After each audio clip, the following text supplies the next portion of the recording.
Hello students, welcome to the another class.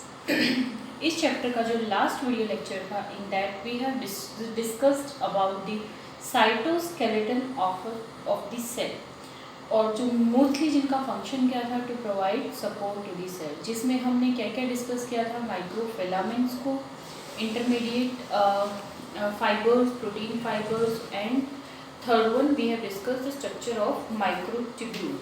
Microtubule basically कौन से protein का बना होता है? That is made up of tubulin protein, tubulin protein का बना होता है। चलिए आज हम करते हैं यही जो माइक्रोट्यूब्यूल है, ये आगे चल के सेंट्रियोल बनाता है, फिर वो सेंट्रियोल सीलिया फ्लैजेला की फॉर्मेशन में हेल्प करता है। तो आज हम डिस्कस करने जा रहे हैं basically the structure of centrosome.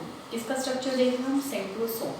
Centrosome में क्या होता है स्टूडेंट? सेंट्रोसोम में अभी आपको करवाऊंगी मैं, क्या प्रेजेंट होते हैं? सेंट्रियोल। तो इसके अंदर क्या होगा, सेंट्रोसोम में दो सेंट्रियोल होंगे, जैसे एक ये है और एक ये है, और ये दोनों एक दूसरे के 90 डिग्री पे प्रेजेंट होंगे। एक सेंट्रियोल ये है, एक सेंट्रियोल ये है। दो सेंट्रियोल एक दूसरे के 90 डिग्री पे प्रेजेंट होंगे, और इसके सराउंडिंग में एक अमॉर्फस साइटोप्लाज्म प्रेजेंट होगा, चारों तरफ साइटोप्लाज्म प्रेजेंट होगा। तो ये तो हो गए दो सेंट्रियोल।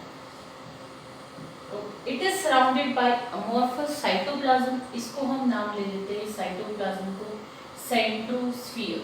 क्या कहेंगे? सेंट्रोस्फीयर।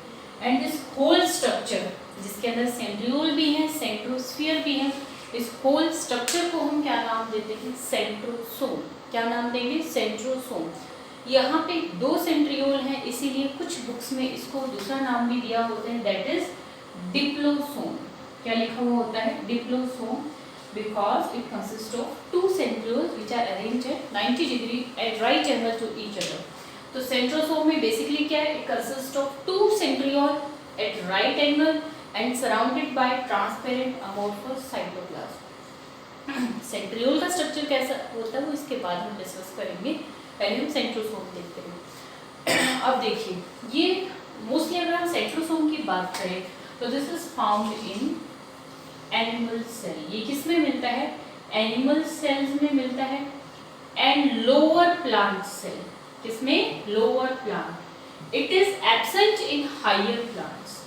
ये हायर प्लांट में एब्सेंट होता है। जो जिम्नो एंजियोस्पर्म्स होते हैं उसमें नहीं मिलता है, it is absent in higher plant. Centrosome की फंक्शन की बात करते हैं, क्या काम करता है ये?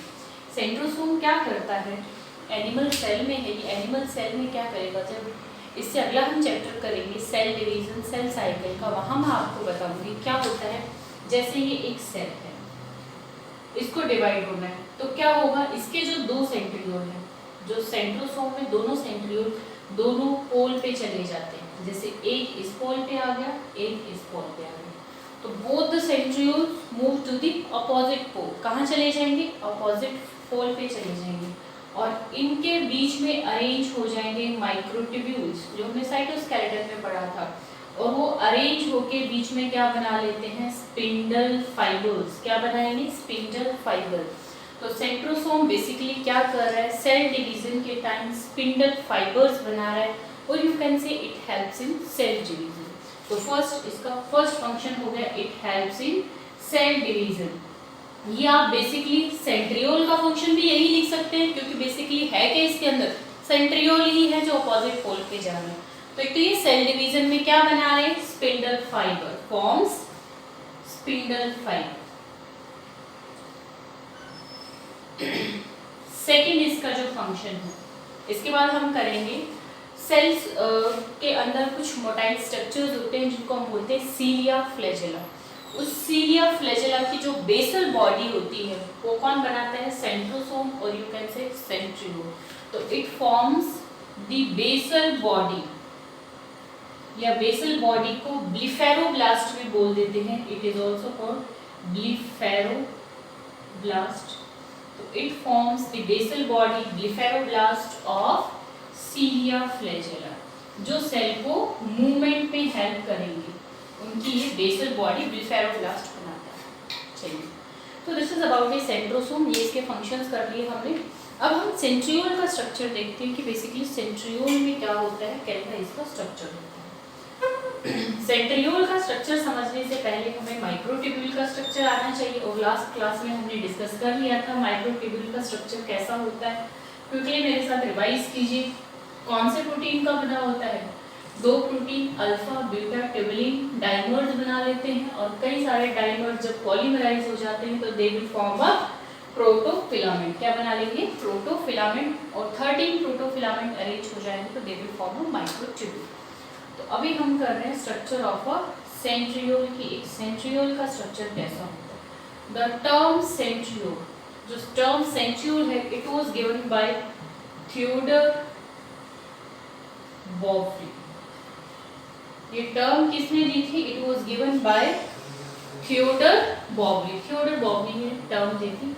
कई बार ये क्वेश्चन पूछा जाता है। अब हम देखते हैं इसका स्ट्रक्चर कैसा होता है। Centriole consist of 9+ arrangement. इसमें जो प्रोटीन फाइबर्स हैं उनका कैसा अरेंजमेंट होता है? 9+0 अरेंजमेंट ऑफ माइक्रोट्यूब्यूल। किसका?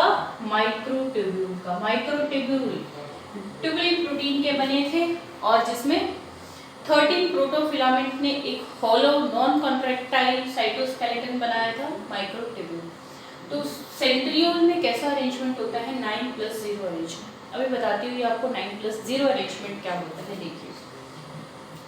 तो कल मैंने आपको बताया था जो माइक्रोट्यूब्यूल है वो अकेले भी मिल सकता है। जैसे कल आपको बताया था मैंने, माइक्रोट्यूब्यूल एक अकेला भी मिल सकता है, दो आपस में डबलेट के फॉर्म में भी मिल सकते हैं, तीन जुड़ के ये ट्रिपलेट भी बना सकते हैं। कंफ्यूज मत होना, ये प्रोटोफिलामेंट नहीं है, ये एक माइक्रोट्यूब्यूल है, और इसके अंदर ऐसे ऐसे कितने होंगे? 13 प्रोटोफिलामेंट। 13 प्रोटोफिलामेंट इसके अंदर, 13 प्रोटोफिलामेंट इसके अंदर, 13 प्रोटोफिलामेंट इसके अंदर। और इसको, इन माइक्रोट्यूब्यूल्स को हमने नाम दे दिया ABC। ये तीन क्या है? माइक्रोट्यूब्यूल। तो सेंट्रियोल के स्ट्रक्चर में क्या होता है? इस तरह का माइक्रोट्यूब्यूल का ट्रिपलेट प्रेजेंट होता है पेरिफ्री पे। और ये ट्रिपलेट कितने होते हैं? 9 ट्रिपलेट्स प्रेजेंट होते हैं पेरिफ्री पे। 9 ट्रिपलेट्स होते हैं किसके? माइक्रोट्यूब्यूल्स के। इनको हम ड्रॉ कर लेते हैं। That is 1 2 3। ये लाइन में ऐसे ही ड्रॉ कर रही हूँ, इसको जरूरी नहीं है। 4 5 6 7 8 एंड दिस इज 9। तो इस तरह से क्या होता है सेंट्रियोल के स्ट्रक्चर में? माइक्रोट्यूब्यूल्स के 9 ट्रिपलेट्स प्रेजेंट होते हैं। These are the 9 triplets of microtubules. और इनको हमने नाम दे दिया, क्या नाम दिया था? ABC। ABC। This was again ABC। ABC triplet मिली। A अंदर की तरफ, बाहर की तरफ C है, तो इन सबको हमने नेमिंग कर दी ABC। तो ये तो क्या हो गए? पेरिफ्री पे क्या प्रेजेंट होते हैं? 9 ट्रिपलेट्स प्रेजेंट होते हैं। क्या है? 9 ट्रिपलेट है किसके? माइक्रोट्यूब्यूल के। और कहाँ पे? पेरिफ्री पे। कहाँ है? पेरिफ्री के ऊपर। और ये जो 9 माइक्रोट्यूब्यूल पेरिफ्री पे प्रेजेंट हैं, ये एक पहिए का जैसा स्ट्रक्चर बना लेते हैं। तो इसको हम क्या कहेंगे? They form cartwheel structure. क्या बना रहे हैं ये? Cartwheel structure. वो देखिए क्या होगा इसके सेंटर के अंदर। सेंटर में माइक्रोट्यूब्यूल नहीं होते हैं, सिर्फ क्या प्रेजेंट होता है? प्रोटीन का मास प्रेजेंट होता है, प्रोटीनेशियस मास प्रेजेंट होता है। तो सेंटर में जो प्रोटीनेशियस मास है इसको हम बोलते हैं हब। क्या नाम देंगे? हब। तो ये हो गया हब। ये क्या है? These are microtubule triplet. Centre में प्रोटीनेशियस हब हो गया। ये जो प्रोटीनेशियस हब है, अब ये इन ट्रिपलेट्स के एक माइक्रोट्यूब्यूल से इस तरह से जुड़ा हुआ होता है, और जो इनको ज्वाइन करते हैं उनको हम बोलते हैं रेडियल स्पॉक्स। क्या नाम देंगे इनको? Radial spokes. तो these are radial spoke. Radial spoke जो सेंटर में प्रोटीनेशियस हब है उसको ए माइक्रोट्यूब्यूल से ज्वाइन कर। अब देखिए जो ये माइक्रोट्यूब्यूल्स के ट्रिपलेट है, जो 9 ट्रिपलेट्स है जो पेरिफ्री पे प्रेजेंट है, इनको आपस में ये आपस में भी जुड़े हुए होते हैं और ये किस तरह से एक का ए दूसरे के सी से जुड़ा हुआ होगा, एक का ए दूसरे के सी से, तो एक का ए माइक्रोट्यूब्यूल दूसरे के सी से इस तरीके से ज्वाइंट होता है, इस तरह से जुड़ा हुआ होता है इन दिस वे। और इसको हम नाम देंगे, ए और सी को ज्वाइन कर रहा है तो we call it as A C linker. ये क्या हो गया, ए सी लिंकर।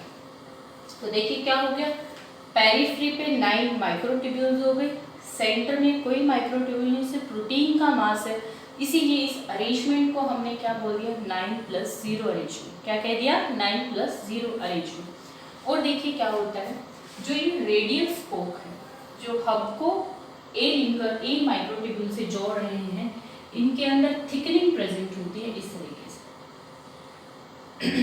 इन थिकनिंग को हम बोलते हैं एक्स थिकनिंग। क्या बोलेंगे, we call it as X thickening. ये क्या हो गई, एक्स थिकनिंग। और एक और होती है इनके बीच में वाई थिकनिंग, जो इन दोनों को एक्स को आपस में भी ज्वाइन करेगी और यहाँ इस एसी लिंकर से भी ज्वाइन करेगी। ये भी एक्स थिकनिंग है, ये आपस में इनको ज्वाइन करेगी वाई और इसको एसी लिंकर। ये जो बीच वाली है इसको बोलेंगे वाई थिकनिंग। इस तरह से इन दोनों एक्स को ज्वाइन करेगी और इसको एसी लिंकर से ज्वाइन। तो इस तरह से पूरे में इसमें क्या प्रेजेंट होती है, एक्स वाई थिकनिंग। कुछ बुक्स में ये थिकनिंग नहीं दी, आपके एनसीईआरटी में हो सकता है ये नहीं दी हो, सिर्फ इतना ही स्ट्रक्चर दिया है। इन सब बुक्स ये थिकनिंग भी दी है कि एक्स वाई थिकनिंग होती है जो इसको आपस में ज्वाइन करती है और यहाँ पे एसी लिंकर से भी ज्वाइन करती है। और इसके साथ क्या होता है, ये जो ट्यूब्यूल है इनके हर के पेरिफ्री पे इस तरीके से अमोर्फस फ्लूइड प्रेजेंट होता है, दिस वन। इसको हम बोलते हैं मेस्यूल। जो पेरिफ्री पे अमोर्फस फ्लूइड है उसको क्या बोलेंगे, मेस्यूल। ये मेस्यूल क्या करता है, इसका बड़ा इंपॉर्टेंट रोल है। सेंट्रियोल, आगे हम सेल साइकिल करेंगे। सेल साइकिल में 3 फेजेस होती हैं स्टूडेंट, G1, S और G2 फेज। मोस्टली सेंट्रियोल, जब सेल डिवीजन होगा 1 से 2 सेंट्रियोल, दूसरा सेंट्रियोल बनता है, तो उसका जो डिवीजन है वो S फेज में शुरू हो जाता है लेकिन कंप्लीट जाके G2 फेज में होता है। किसकी हेल्प से होता है, इस मेस्यूल की हेल्प से। मेस्यूल की हेल्प से क्या होता है, एक ही सेंट्रियोल से नया सेंट्रियोल बन जाता है। Means the new centriole arise from pre existing centriole. जो सेंट्रियोल एग्जिस्ट कर रहा है उसी से नया सेंट्रियोल बन जाए। फंक्शन क्या है, वही जो हमने सेंट्रोसोम के लिखे हैं, क्योंकि सेंट्रोसोम में भी क्या प्रेजेंट है, सेंट्रियोल प्रेजेंट है।